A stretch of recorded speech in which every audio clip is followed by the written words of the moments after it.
Perseus set out on his dangerous quest to bring back the head of Medusa, the most feared of the Gorgons.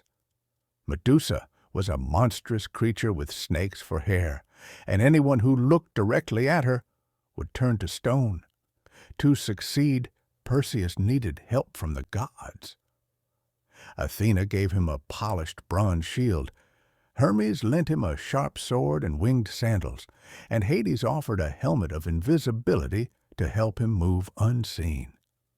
Following the instructions of the gods, Perseus first visited the Graeae, 3 old women who shared a single eye and 1 tooth among them. By sneaking up on them and taking their eye, Perseus forced the Graeae to tell him the location of the Gorgons.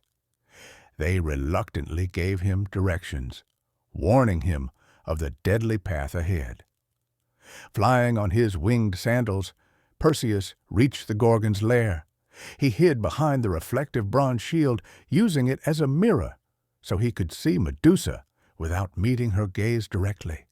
The lair was dark and filled with the whispers of the other Gorgons, Stheno and Euryale, who were immortal and terrifying, but not as deadly as Medusa. Perseus crept closer, careful not to make a sound. With steady hands and the sword given by Hermes, Perseus struck Medusa's neck in a swift motion.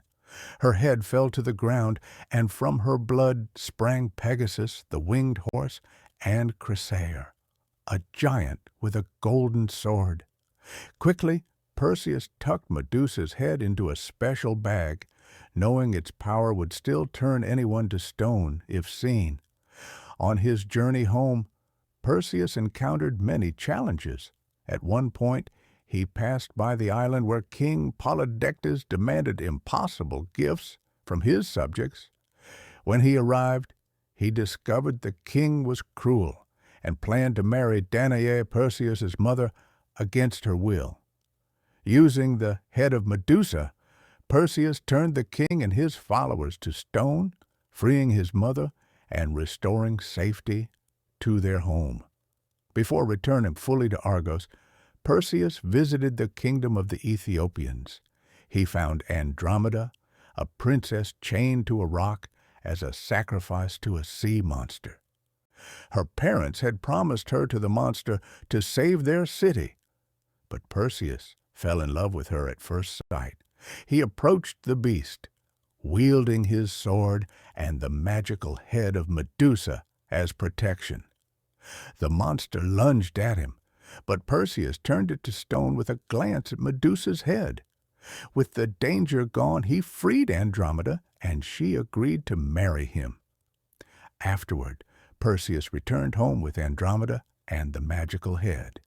He gave Medusa's head to Athena, who placed it on her shield, the Aegis, as a symbol of protection and power. Perseus and Andromeda were married, and he became a hero celebrated across Greece for his courage and cleverness. Throughout his journey, Perseus had faced terrible monsters, used cunning as well as strength, and relied on the gifts of the gods to succeed. His bravery and quick thinking allowed him to overcome challenges that no ordinary man could survive. The story of Perseus and Medusa became one of the most famous myths in Greece, a tale of courage, adventure, and the triumph of cleverness over danger.